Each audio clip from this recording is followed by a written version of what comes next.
Joo, mä oon Olli ja mä oon kakkostyypin diabeetikko ja mä aloitin tämän kuntofutiksen, kun mun terveys oli niin huono ja mikään ei enää tuntunut auttavan. Niin tässä olikin semmoinen lääke, mikä oikeastaan pelasti mut, että mun kunto on parantunut ja mä oon osan lääkkeistä saanut poistettua. Ja tämä on semmoinen asia, mitä mä suosittelen, ei pelkästään entisille futaajille, mutta semmoisille, jotka haluaa parantaa terveyttä, niin tämä on erinomainen. Joo, tämähän on kiva yhteisöllistä toimintaa ja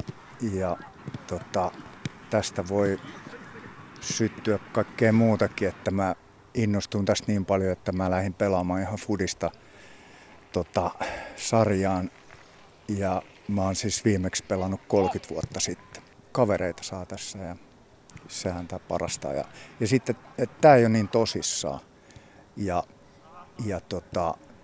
Eli ei tule mitään kontakteja, niin silloin tää pysyy semmoinen siistinä tää peli. Tässä ei mitään tuloksia lasketa, että tämmöistä ihan tämmöistä pientä peliä tässä lopussa tämän kunto- ja tekniikkaosuuksien jälkeen, niin siinähän se ero, että ei tosissaan mitään tuloksia lasketa.